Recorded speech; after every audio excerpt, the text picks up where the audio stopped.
The Season 10 PTR is upon us, and with that, naturally of course, also the 10th last chance of D4 to succeed. How to wipe your ass properly? Assuming you listen to low IQ peanut brain donkeys, that is. And to be fair, this season is looking fucking good, man. You can hop on to try it out yourself the 19th, unless you're a dick-sucking console player.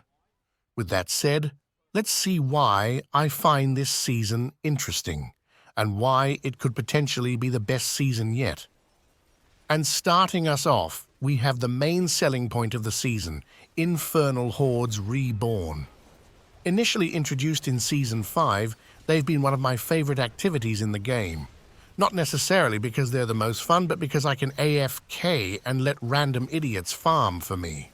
With that said, this game mode could potentially become epic next season as it's receiving a buttload of changes.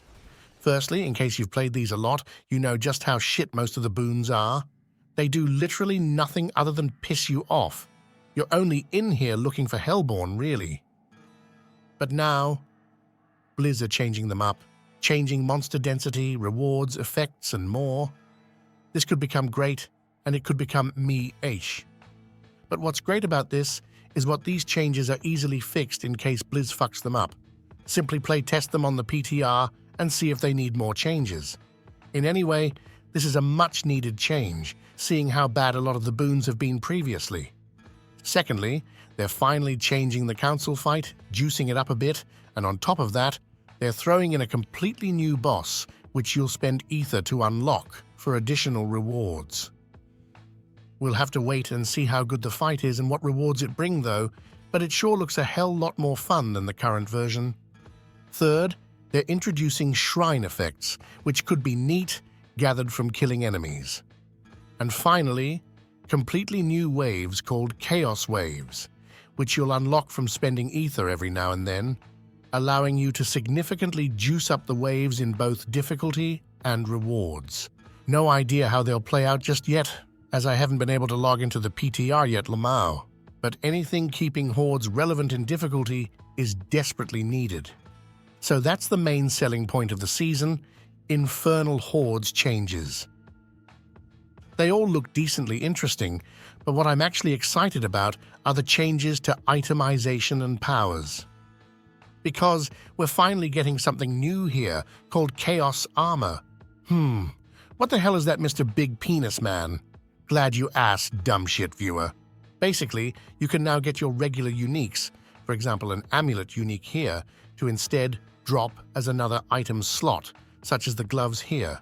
And at the same time, their bonus aspect is juiced up by 20%. They're always GA, and their power is maxed out. Alright, so what does this mean for itemization, really? Well, hear me out here. You can get these uniques to drop as a helm, chest, gloves, pants, or boots. Wait a minute. Aren't most of those item slots just about grabbing the same unique or item for literally every build in the game? Now that I think about it, yes, I think so. Air of Perdition for the helmet, Shroud of False Death for the chest, Fists of Fate for the gloves, and Tybalt's Will for the pantaloonies typically. But now, we can finally use some build-defining uniques without cucking ourselves. We have a complete list of the uniques that can roll as Chaos uniques, and a lot of these instantly went from salvageable trash to great items. Sure, a lot of these are still going to be trash, but still. And to name a few examples, perhaps you're playing a barbarian and you need bleeds to reset your cooldowns via Rage of Haragath. But doing this, you're missing out on Shroud of False Death. Now you can use Haragath as pantaloonies instead, and you're getting a humongous damage bonus. For the Druid, we can now use Air of Perdition or Shako, and at the same time, Vasili's Prayer, as they're not competing for the same slot, or the Rotting Lightbringer, which could break the game. For the Necro, well, this class has the most useless bunch of uniques of all classes, but perhaps you can take the Black River and shove it up your ass or something. The Rogue could use the Death Mask finally, allowing you to pop off with Flurry now that it won't compete with Air of Perdition. The sorcerer can use Ophidian Iris on your armor, allowing you to get 3 additional skill passives on your amulet and completely break the game. And the Cringeborn could use Balazans without fucking dying, allowing you to use Shroud or Tyrael's Might instead. The options are here for sure, we just got to try them all out. And when it comes to obtaining them, it looks like we'll do it mainly via Chaos Rifts, which you'll find in open world or nightmare dungeons. Other than that though, these rifts don't look particularly interesting, but I'm willing to give the benefit of doubt here. And on top of that, they also seem to be dropping somewhat frequently in the Hordes. Finally, before all the balance changes and new uniques, we're getting, yeah, you guessed it, seasonal powers. Hooray! Thing is though, this is the only season to date where they should actually be able to influence how you play at least some of the builds in the game. For I think 6 seasons of powers, all they've done is boost your character, but now, well, let's see what they're up to. So, the typical UI, you've seen it, you know what it's about. 4 qualities with 1 extra juiced one, but what's interesting here is this. We actually have some things to work with here. I can recommend skimming through all of them yourselves, but here are some powers that I found interesting at a first glance. Firstly, we have the generic ones, and then some class-specific ones. The generic ones are unfortunately pretty underwhelming until we get to the unique ones. Brawn over brains. Not only a great motto to live by, but also doubling the damage of all overpower builds, as long as you're running a build with a lot of self-sustain to offset the losses of damage reduction. A beast cornered. This one's cool as hell. For every 10% life you're missing, you gain damage and damage reduction. It will also drain your life down to 10%, allowing you to get a 180% multiplicative damage increase. But how will we stay alive, big man? By barrier, of course, potentially allowing you to play a low-life build next season. We haven't seen those since Season 1 or something. For the Barb, check this one out. Dual Threat. As long as you slot 2 basic skills, for example Frenzy and Bash, you can spam your Frenzy, which has the fastest attack speed, and in turn also cast Bash at the same time. Combine that with the Hooves of the Mountain, and you have yourself a double basic skill build. Now that's cool. Another great one is Deafening Chorus. Think I've seen this one in another game. In any way, it allows you to ditch shout cooldown reduction tempering and automatically keep it up at all times with increased effect. You'll reduce your fury though, because it wouldn't be PoE, I mean D4, without this downside. And finally, Single-Minded Fury. Using this, you don't have to spend anything in overpower generation anymore and gain a large chunk of damage. But by the looks of it, you'll have to ditch the weapons that are not of correct arse anal, so we'll see if it finds some use. For the Druid, Overabundance will grant you a large chunk of damage. You're also getting free crits, some damage bonus ones, and most importantly, Savagery.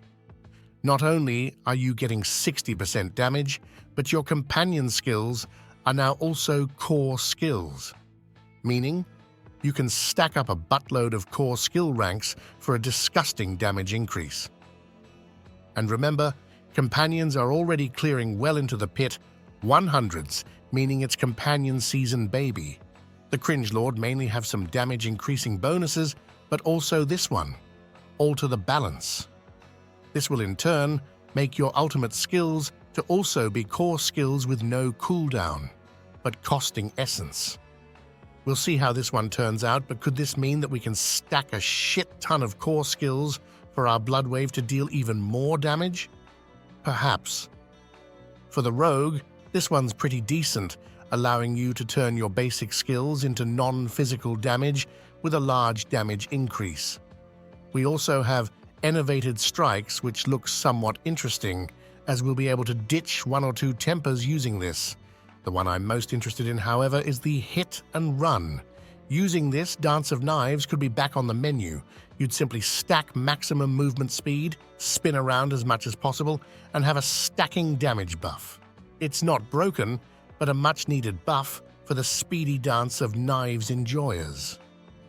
For the Sork enjoyers, we have advanced techniques looking real interesting, as long as we can keep our mana generation up. Sadly, we lost an important resource generation temper, and this will be more difficult than before, especially considering you'll generally run around with 10 to 30 core skill ranks when using them. But we'll see if we can find some decent middle ground that is viable. The mana-infused conjurations should also see some use, but the most interesting one by far, though, is the Mana Shield. Using this, we have 1% max life, but a shit ton of mana generation and mana instead, and you take damage via your mana. Sadly, this is a unique power and we can't combine it with the increased damage per missing mana 1. But at the same time, we could potentially combine it with the advanced techniques power to gain a shit ton of core skill damage and offset this by our mana generation. And at the same time, we also have the Serpentine aspect for the Hydra enjoyers, allowing you to gain damage per mana. Next up is the Cringeborn. Alacrity is a substantial damage bonus to the basic skills, which have indeed been underwhelming so far. Other than that, Back Off could see some play, at least when speed farming and Convocation of Spirits could become great, but honestly, the wording on this thing gave me a seizure and I have no idea how it'll actually play out. Alright, so that's the powers. Or perks, as they're called, but really, powers. On top of that, though, we have some per-usual new uniques. For the Shit Smearer, the Saber of Chazgal. Basically, what this one does is increase your damage per damaging skill you've used. Since most builds rock 3 shouts, this would in turn mean we get 5% damage per remaining skill, and 10 on top of that for a total of 25. That's not too bad. On top of that, you're getting core ranks and warpath ranks, which increases your damage after overpowering. Overall, this makes it a fairly decent unique for core builds, but it's not build-enabling by any means. It's simply decent. What could, however, become game-enabling is this: Kilt of Blackwing. For starters, the stats on this thing is fucking bonkers for Raven damage, but so is the power. Because not only is it granting you a 2x multiplier, but it also summons ravens every time you shapeshift and grants you even more ravens every time you summon one. This, in combination with the humongous companion buffs we talked about previously, could turn Raven into an actual build for the first time ever. When it comes to the emo, this one's actually interesting as well. The stats are fine and so is the aspect, but one of them has some extra spice to it. Because a long time ago, there was a build called Boner Splinters. This utilized the Shattered Spirits aspect to deal giga damage with Boner Splinters every time you casted Boner Spirit. And now, we can do this, and have our boners pierce our enemies, allowing this build to be a thing again. Great, huh? Damn right. For the rogue, we're getting the budget path of Exile 2 crossbow. Yes, that's right. Our crossbow now reloads and deals a shit ton of extra damage while doing so. This is fantastic and could be an absolute gem of a unique. For starters, the stats are great. On top of that, you're getting a huge damage bonus after reloading, for example, turning your penetrating shot into a shotgun. And if that wasn't enough, this damage and reload speed is further increased by stacking attack speed. So basically, we should see some absolute nukes every now and then. Excited to try this one out. For the sorcerer, we have the Galvanic Azurite Ring. This one looks fantastic as well. The stats are decent, but the aspect is nasty. For starters, you'll get a large lightning damage bonus, but what's better is that they're being pulled together. If this works properly, then lightning builds are going to be incredibly fun to play, not forcing us to rock raiment for pull enemies in, and hopefully it does work properly because it's competing with Starless Skies and Tal Rasha for this slot, and has to be strong as hell. And finally, the Soyborn is getting a new pair of gloves that also looks fantastic. The stats? Great. The power? Great.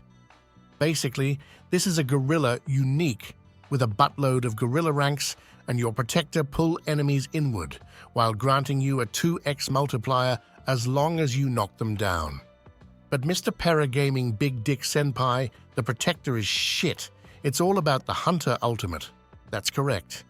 If you're playing Season 9, because soon we'll break down the balance changes and the Protector is finally an awesome skill, receiving some much-needed buffs along with the other gorilla skills. Harambe is back, baby. Hey, dicks out for Harambe.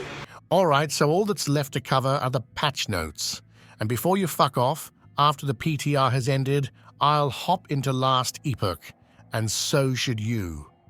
And with that launch, the Crimson Market created the coolest goddamn PC ever created, and they're giving it away. You can enter the draft for free as long as you use my link and get the golden ticket. And in case you don't win, then you can keep accumulating points for a greater chance to win other epic PCs. Definitely check it out, and with that, let's quickly cover the balance changes coming in the new season. And we'll do some broad strokes here because all of the changes here are subject to change. First out, we have some absolutely massive changes to the Soyborn. If you've played this class previous seasons, then you know just how broken double dipping via the Jaguar Hall is. They're finally looking to address this, starting with the removal of one double dipping mechanic via Plains Power. This will substantially decrease your damage when pit pushing, that's for sure. Furthermore, we're getting a change to the Primally Eagle Hall. You can now summon feathers via skills rather than relying on evades, and the secondary hall is massively buffed. About damn time. Now, most of the skill changes are rather small, except one of them, and that's to Crushing Hands. We're getting double its damage now, and this will go nicely with the new gloves, granting us a shit ton of additional gorilla ranks and buffing us more via the Protector, which in turn will allow us to rock a full big dick Harambe build. They're also nerfing the Hunter at the same time, allowing for Harambe to shine. Other than that though, there's just a bunch of minor changes all the way down to the key, passive, noxious resonance. This is getting gutted in half, which in combination with the nuke to the plains, power double dipping, will hit the Soyborn hard when it comes to pit pushing. But since they were 20 pit tiers higher than all the other classes combined, let's just agree that it was necessary. Alright, other than that though, back to some minor things for the overall meta before getting a huge goddamn buff to Rod of Kepeleke. While it may not look insane, remember that Harambe got himself several 2x additional multipliers. Now we're slapping on a buff to Kepeleke on top of that, and we should be able to find ourselves rocking a Crushing Hands Kepeleke build next season. Next, it's time to do a long-ass scrolling session all the way down to the Barbarian balance updates. Here we're getting some buffs to bleed and kick, which won't change the meta in the slightest, but still needed. We're also getting some minor passive buffs and buffs to some shitty-ass aspects, Hota included, which will double its damage, from 0 to 0 pretty much. Moving downwards, we do actually find a rather substantial buff, however. During the season, 9 PTR, Dust Devil Pet Barbarian was an actual thing. After the PTR, however, Blizz halved its damage. Now it's back to where it was on the Season 9 PTR again, which should in turn allow this build to be rather decent and one of the better Barb builds. Fantastic. We're also getting some humongous changes to the Paragons, because if you were unaware, most Barbarian legendary nodes were shit. Now, however, we're getting a 30% damage bonus from Flawless Technique and from Carnage. This is great and will be a big-ass buff to all Barb builds.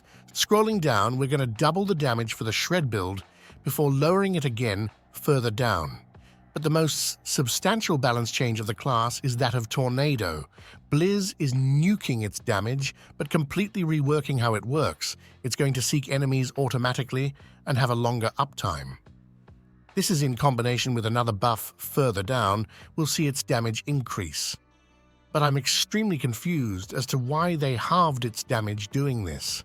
Because this build has been absolute trash for 8 seasons now, and if they didn't nuke its damage, then I could see a lot of people playing it. Now, however, probably less so, especially when combined with the fact that Grizzly Rage is getting completely nuked as well, which it truly does, basically halving the damage of all popular Druid builds right now. Alright, with that said, let's go down to the Wild Rage aspect. You're now able to spam one companion skill to activate another. This, in combination with all the other companion changes, should indeed open up for a lot of companion builds next season. We're also seeing a huge damage buff to the Storm Chaser's aspect. This is probably why Blizz decided to lower the base damage of Tornado, as this aspect alone should make the build viable, assuming it works as intended. But at the same time, it will only be great when you're actually able to gather up enemies, in other words, in high pits. I guess we'll have to see how it plays on the PTR. Moving to the items, Flesh Render is getting a massive buff, allowing you to trigger it by auto-cast skills. I don't know how the hell I'm going to use this yet, but someone else surely will. We're also getting a buff to the Unsung Wraps, which we trigger via lightning storms. Now, this skill in itself is absolute trash, but combine it with Landslide, and we're getting a buff to the Storm Slider build instead, which is already pretty solid.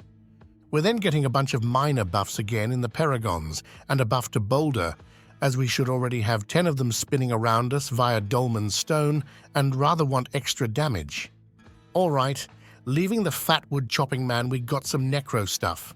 Spoiler alert though, they're probably the most boring of the lot. Most things here are just slight buffs or nerfs to the current builds, not really changing the meta at all. It's not until we get to the Wither node until some things are truly changing. I've lost count how many times they've changed this one, capping it, uncapping it, you name it. Previously, if you had 2000 int, which let's face it, we all had, we got a 314% damage increase to our damage over time skills and a 72% change to trigger it. Now we're getting a 300% damage increase and a 20% chance to trigger it. But at the same time, we don't have to rely on damage over time anymore. So while it's a slight nerf for the damage over time builds, it's usable by other builds. So it's both good and bad depending how you look at it. Alright, so that's the dipshit emo. When it comes to the Rogue, a bunch of minor changes again, while nuking Twisting Blades damage for some reason. Remember, Rogue is already the shittiest class in the game, but we are at least getting some buffs to compensate later, followed by a bunch of buffs that probably won't change how we play the class at all. That's until we get to the Aftermath passive. This was our main way of generating energy for our Death Trap build, that is, by getting a bunch of Aftermath ranks, and we instantly recovered all of our energy. Well, that's gone now, and we'll have to do it another way, like hitting Perfect Tempers, Masterworks, and bricking a fuckton of items, so that's going to be fun. Either way, a buff to the Twisting Blades aspect to compensate for the nerfs we talked about earlier, and a pretty substantial buff to all combo points builds, as you'll now only have to use one basic skill to fill up your combo points every time. We're also getting a big-ass buff to Grasp of Shadow, which will make it usable for some builds, along with buffs to the Penetrating Shot and the Barrage weapons. Unfortunately though, these are not good builds, but it will help you out a bit if you go the off-meta road. Alright, enough of this shitty class and onto my favorite one, the Source. As with all other classes, we're getting a bunch of buffs to all of the skills no one uses, and a nerf to one of them as well, but you'll see why soon. We're going to scroll all the way down to the passives, because we're finally getting a change to Overflowing Energy. Now, you're getting 85% increased lightning damage, while also getting cooldown reduction from Crackling Energies. This is actually massive, because now we're not only getting a huge damage bonus, but we're also saving up an aspect slot, not being forced to run Orange Herald on every goddamn build. When it comes to the aspects, the biggest change is to that of the Serpentine aspect. Its damage bonus is nuked and mana capped, which had to be done seeing how far above all other builds Hydra were. And still, it's going to be, if not the best Sorcerer build, one of the best, also in Season 10. And the bonus cap, Well, imagine slapping this thing on with the mana shield for a gazillion mana. Probably not great for balance. Either way, Tal Rasha keeps getting nerfed. Scrolling down, we're seeing some buffs to ball lightning, which with the nerves to ball lightning will make it, just as useless as previous season. Good stuff. Alright, now before I leave you to it, I need to show you 2 changes that are absolutely bonkers, and not in a good way. For starters, we're going to scroll down to the miscellaneous changes. Lucky hit. Chance to restore primary resources had an amount previously. Usually you made sure to get one of these rolls, perhaps masterworked it and solved your resources. Now, you're getting a chance to restore 7 to 10 resources instead, adding some more with masterworks. This sucks balls, basically cutting your resource generation by a factor of 5 to 10x, and for a lot of builds, you're going to have to roll this shitty affix everywhere. Not particularly fun, if you ask me. The other change is to that of Azure Wrath and Lucky Hit damage tempers. They no longer get additional damage from attack speed. This basically removed all Lucky Hit damage builds from the game with one line of code. And that's a lot of builds, a lot of fun builds, that are just going to be trash now. If you asked me, I'd rather keep this in the game and add a line where it says that it scales from attack speed. Either way, that's all for this one. A long-ass video deserving of a sub, maybe? It's up to you, my man or woman.